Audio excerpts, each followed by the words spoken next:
Mr. Ross, I entreat you to attend to your niece. She has conducted herself most oddly this morning.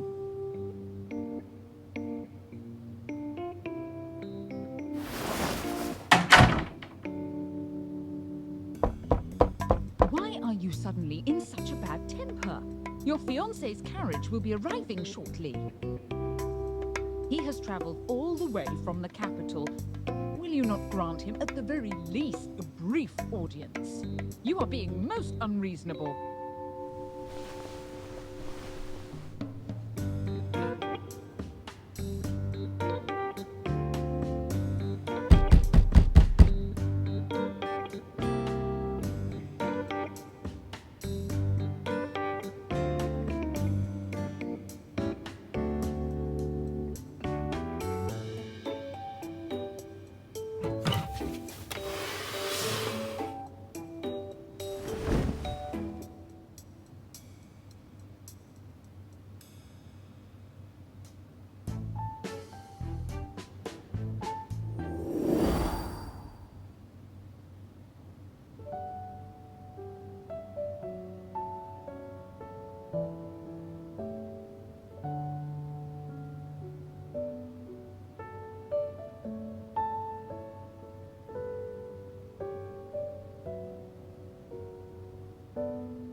Miss, may I request a private word with you?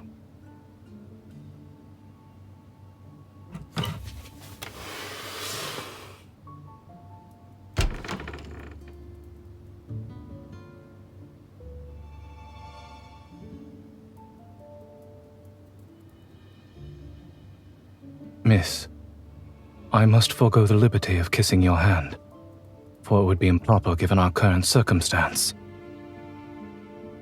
Do allow me to introduce myself. I am Zayne.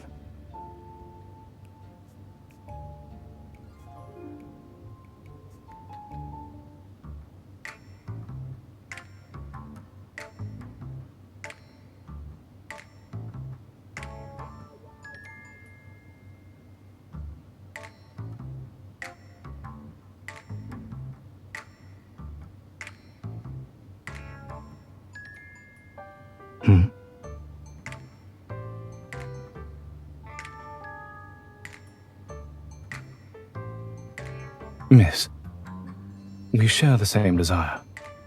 I am here to annul our engagement. You need not affect displays of disorderly conduct in hopes of giving me a negative impression.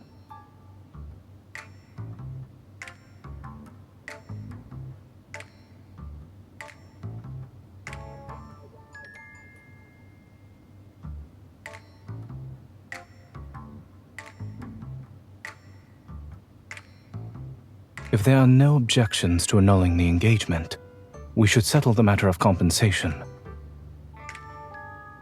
I intend to hand you Morley Manor, one of my estates.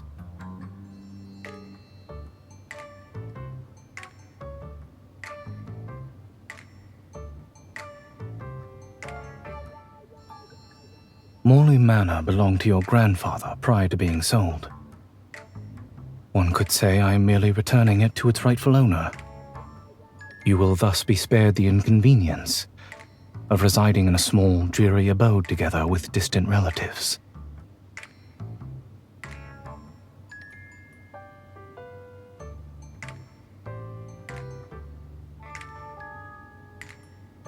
Should you be concerned about gossip following the dissolution of our engagement, my father has a cousin, Lady Herlin, who will soon be visiting the county.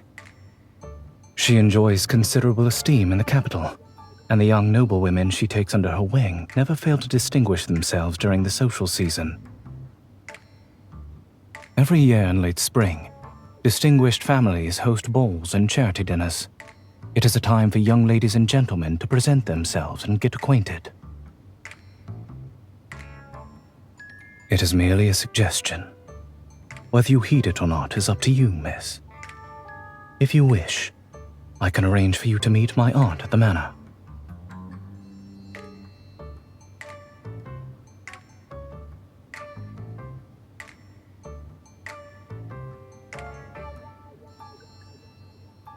After our engagement has been annulled, it would be improper of us to meet as frequently. I have some matters to attend to in the capital. Once everything is settled, I doubt not that we shall meet again.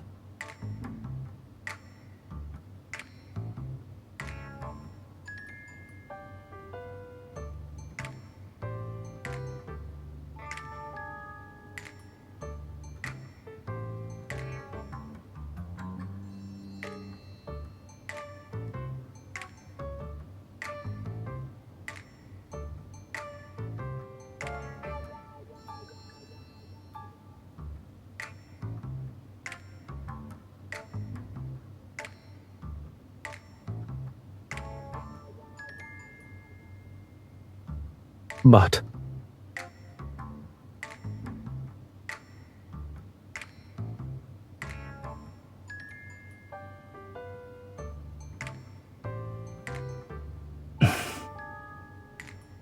very well. A carriage for Morley Manor shall be waiting for you in 3 days' time. I trust our discussion will bring about a satisfactory resolution for the two of us.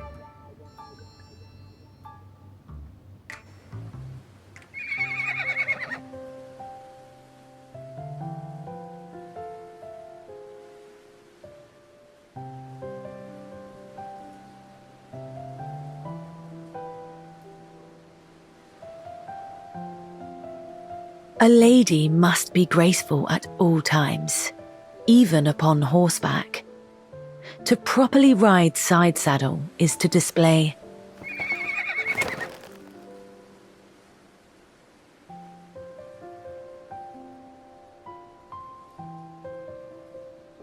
How curious. You are the second person to advise me so. The first was Zayne. Indeed. You should talk to each other some more over the coming days. You might find you have much in common. He returned just the day before yesterday. Though he may not be found too often at the manor, you are bound to see him sooner or later.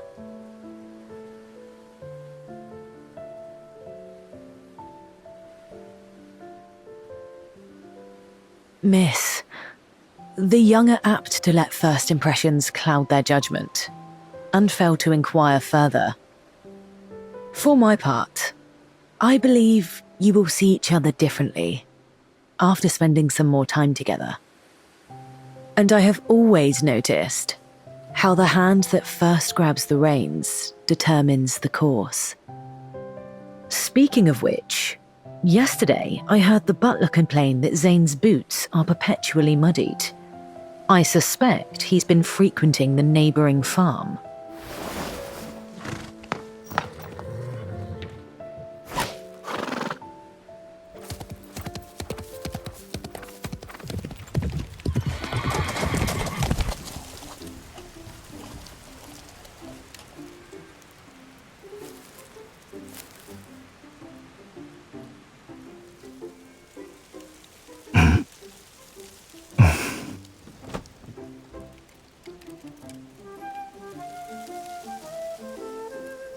Do you often pry into the affairs of others?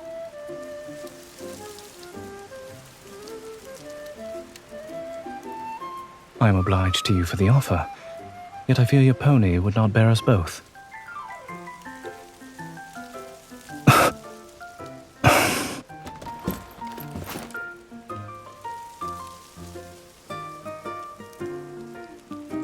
Miss,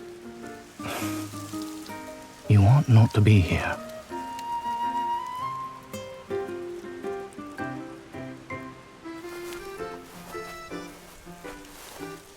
Your curiosity regarding me knows no bounds.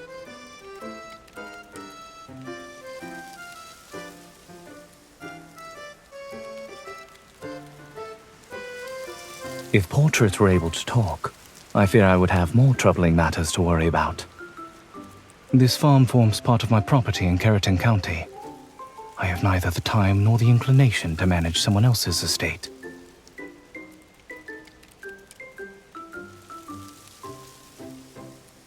It is only proper that I patronize our local produce.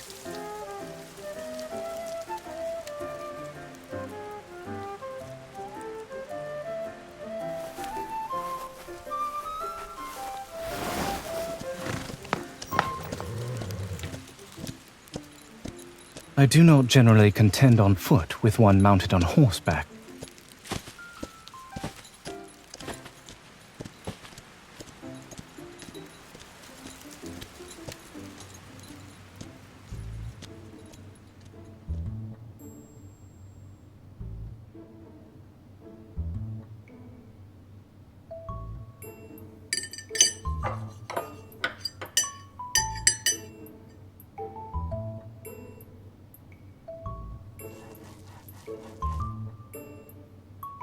The villagers harvested them and offered them to me.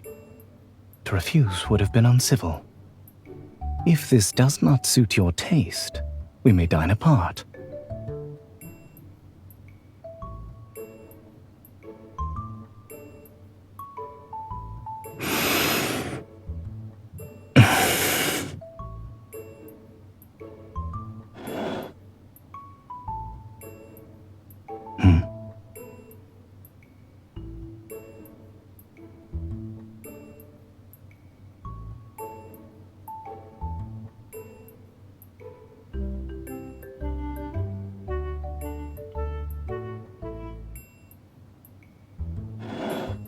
If it pleases you, you may have mine. I do not presume to dictate what others sow in their fields. You, however, do ask a great many questions, yet without ever disclosing your purpose.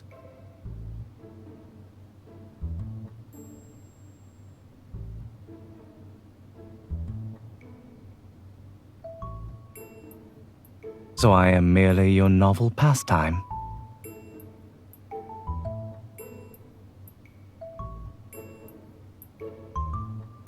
A most generous offer. I am to take you sightseeing, and in exchange, you are to unburden me of my harvest.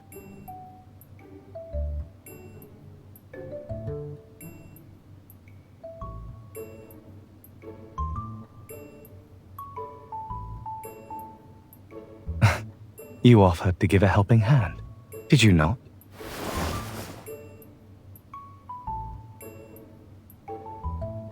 I had not intended that you should drink it all at once.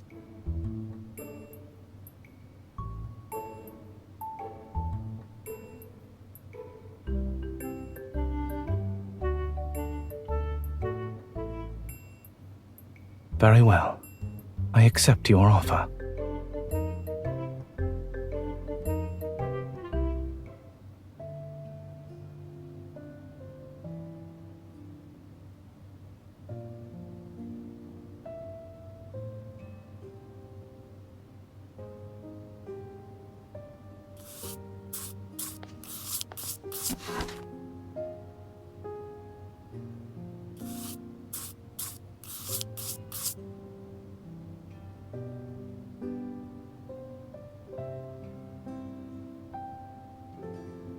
If you would avoid attracting notice, I advise picking a slimmer volume.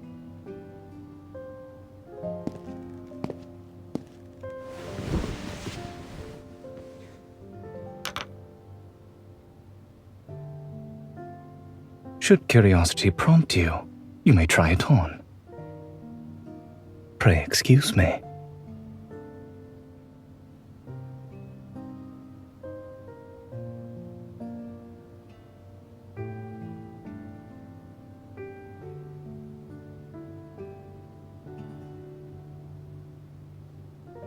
Do not open your eyes too hastily. Otherwise, this is what will happen.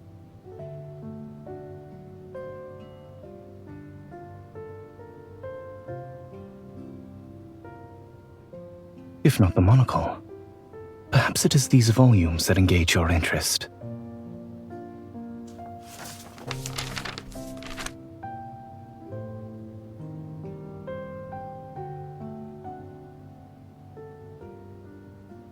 You are most ambitious to begin the study of an ancient script with a medical treatise.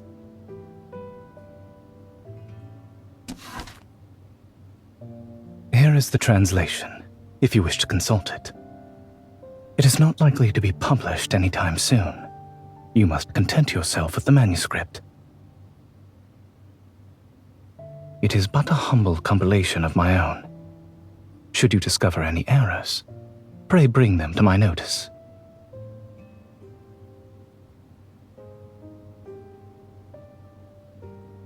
If that is all, I shall now continue my work.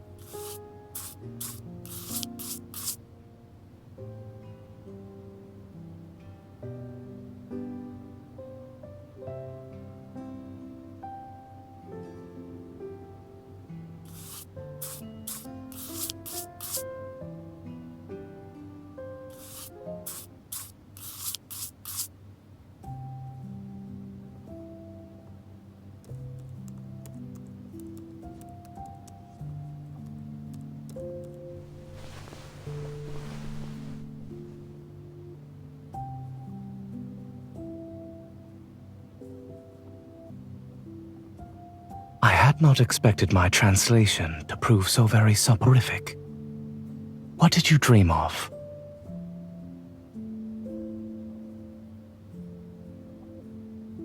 Indeed. And what was to be expected hereafter?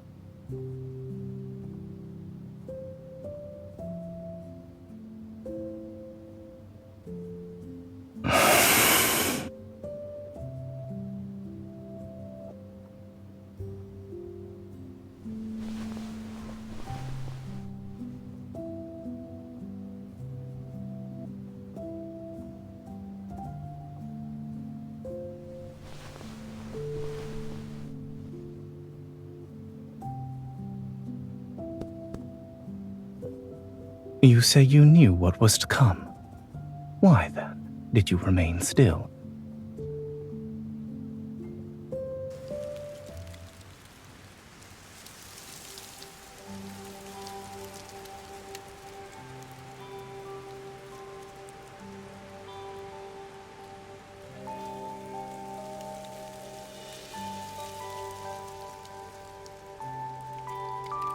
Keep out of the rain. Should you develop a fever, infuse this powder of willow bark in water and drink it. Mr. Zayne, we have little with which to repay your kindness. Pray accept these sweet cakes. Very well, but do take greater care with that sickle. I shall not attend you a second time.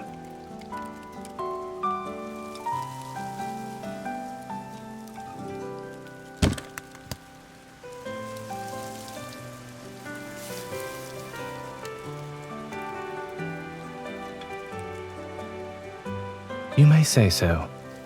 The subjects of my research happen to be remarkably talkative.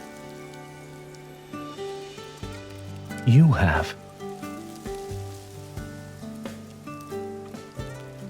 Whence arises this sudden interest?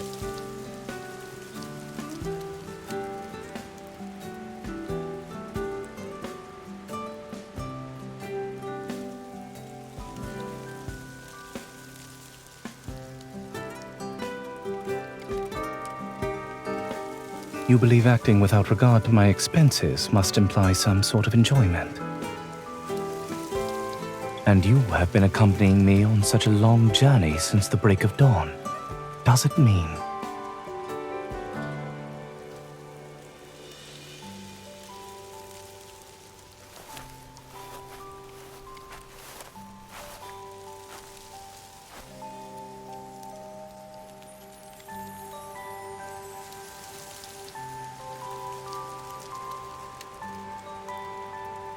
More or less so, yes.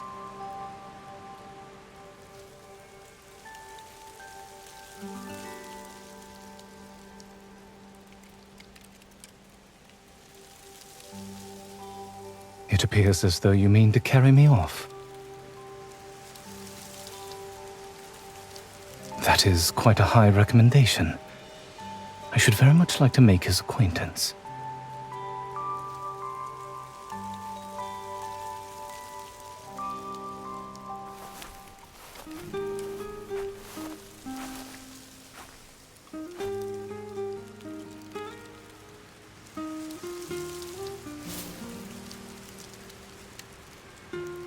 Perhaps I merely wish to be certain that the choices I make are indeed my own, and not just the consequences of a perceived duty. Whether it be in tending the sick, in translating old volumes, or even in the matter of our engagement at first. I have reflected upon it for some time, and I believe you ought to know.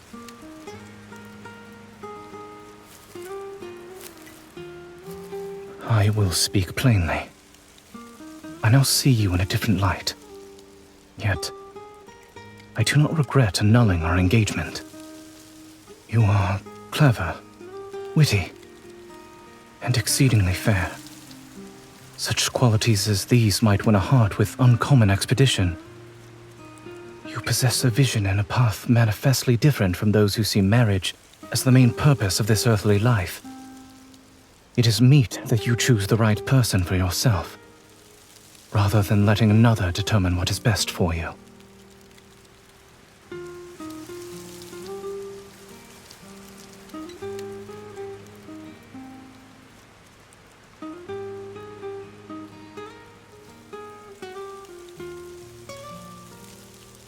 I know because I saw how your eyes lit up when you spoke of that physician. That is why your future ought not to be bound by an engagement made for you beforehand.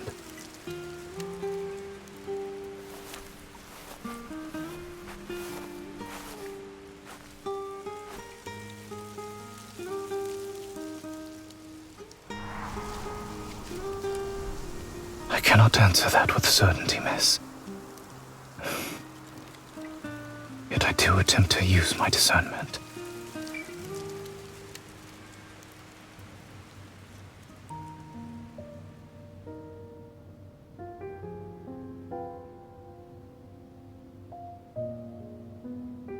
I haven't seen you in a while. I thought everything would be going swimmingly between you two, yet it seems not to be the case.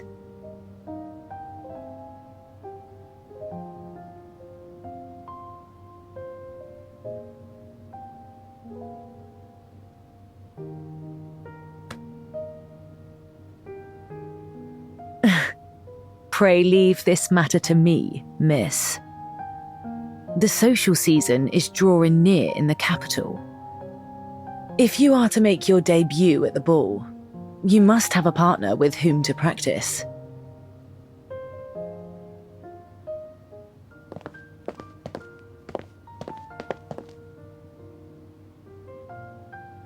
I may, depending on who happens to be my partner. One may always plead an aversion to dancing as a polite refusal to an unwelcome invitation. They say that practice makes perfect. To refuse demands practice as well. Come, try declining my invitation to dance. If you do not practice beforehand, then at the ball. Lady Herlin informed me that you are looking forward to the ball that will be held in the capital, and that you've been preparing rather earnestly.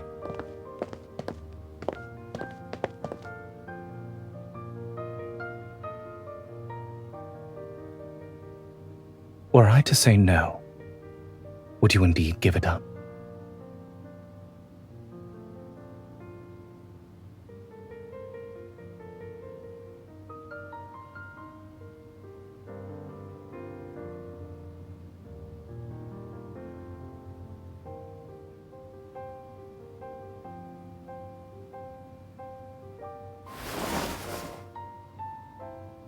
Is that all you seek in a lifetime companion?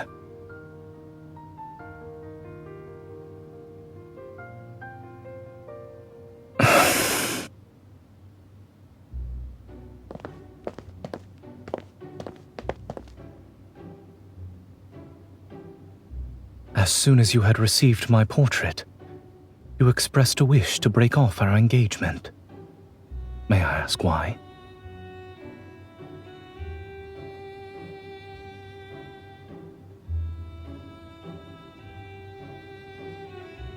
Did you find my appearance disagreeable?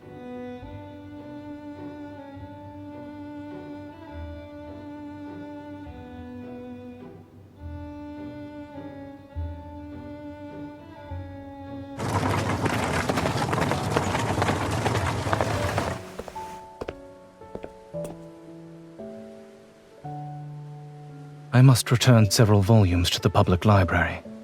We must part here.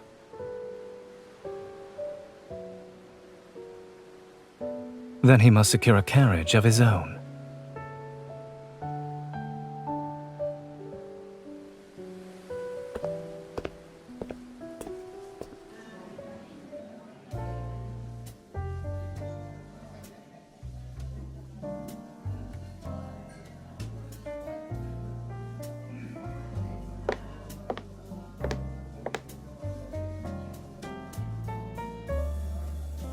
May I have the honor of standing up with you for the first dance this evening, miss?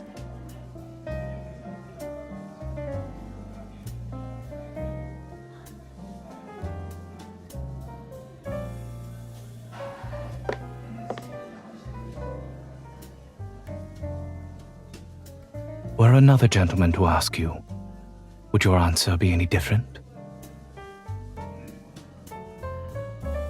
A matter of greater consequence detained me. Miss, this evening is more than a mere occasion for merriment. It marks your entrance into high society. A polite smile or a courteous nod may be misconstrued as eagerness to accept a gentleman's advances. I'm not doubting the acuity of your discernment. However, accepting a stranger's hand during the ball is often enough to kindle idle tongues. I suspect even Lady Herlin neglected to caution you on this point.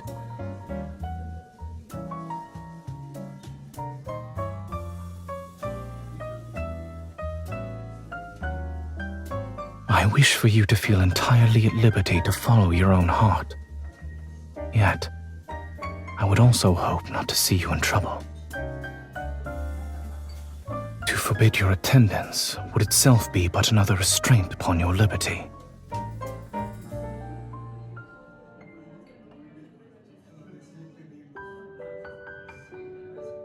Well then, have you another gentleman in view for the next dance?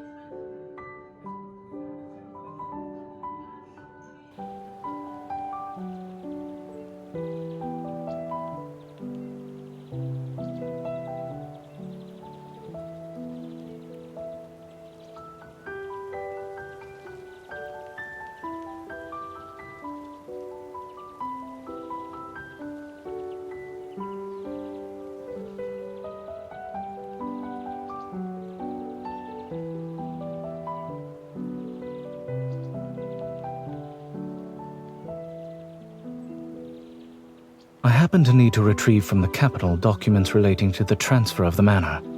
This should take about 4 or 5 days. It will be but a brief separation. Morley Manor will remain in its usual place. We'll be having afternoon tea at this table again before long.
Miss, a great many young men have inquired after you since the last ball.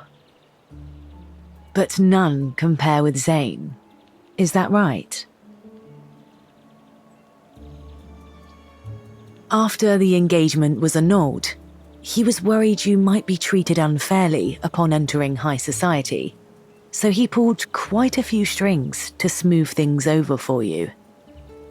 I had not planned to vacation in Carrollton County. He had to insist thrice before I at last consented. Actions, my dear, are often more eloquent than words. But he has been holding his tongue for a good while now. I fear we shall have to resort to more extraordinary means.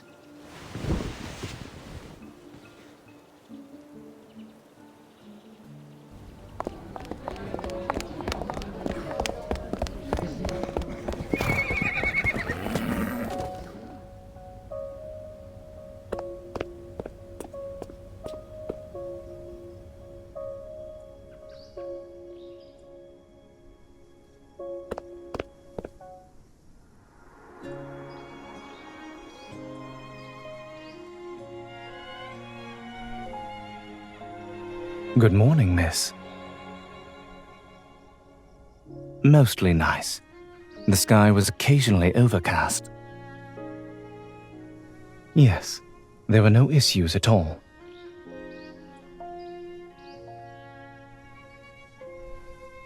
It was my intention to return early.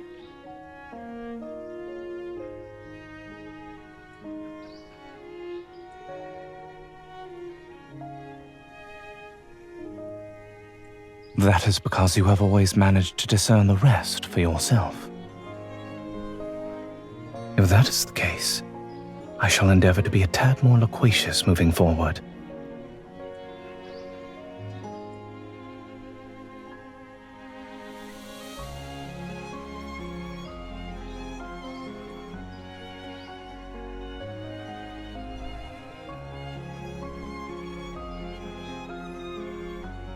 Do enlighten me.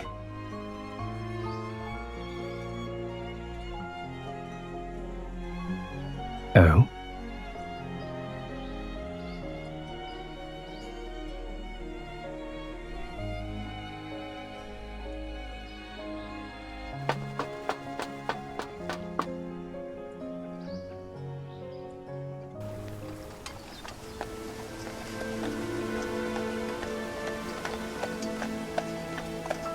Stop.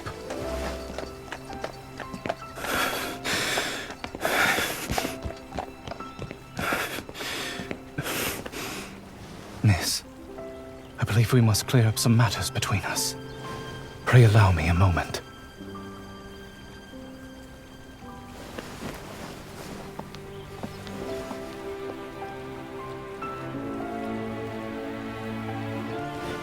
I beg your pardon. I have been too hasty.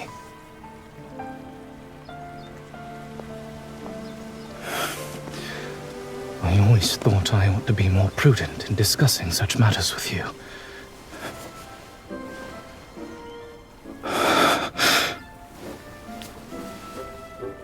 I...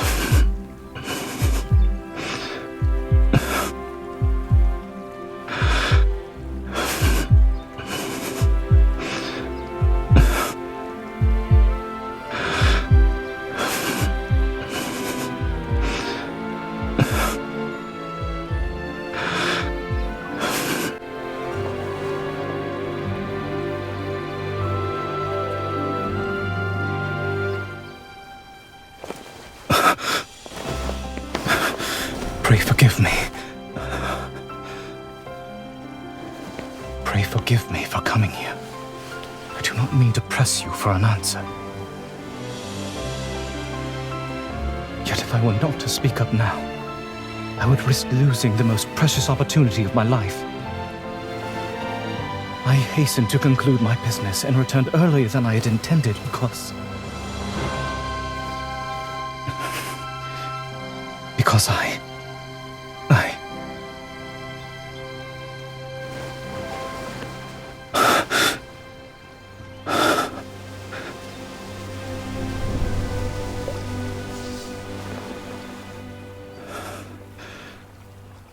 wish to renew our engagement.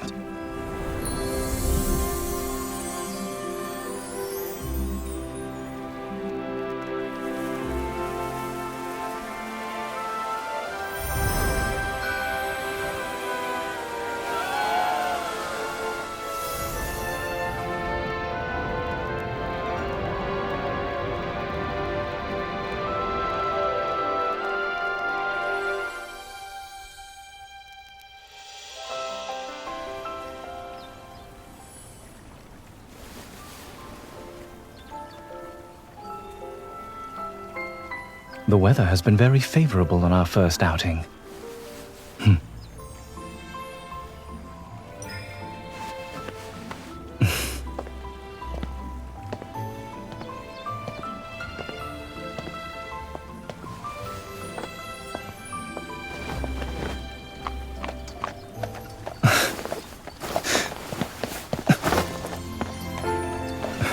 I would rather sit beside you today.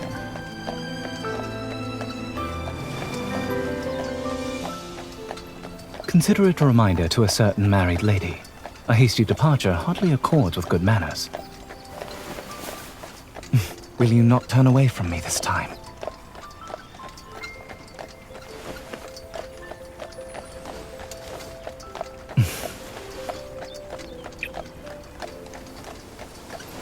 I am honored, my lady.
I like how that's coming from a hunter who's always busy keeping Lincoln safe.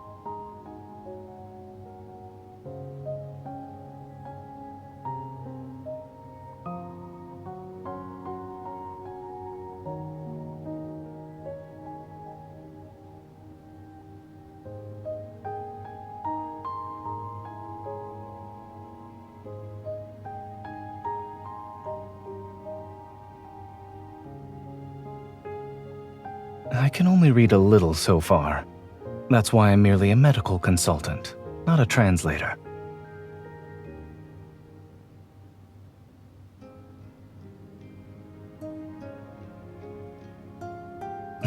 Oh?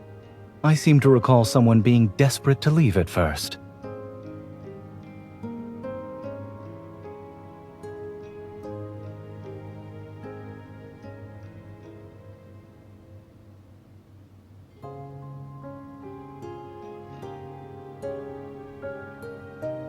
It was the opposite, actually.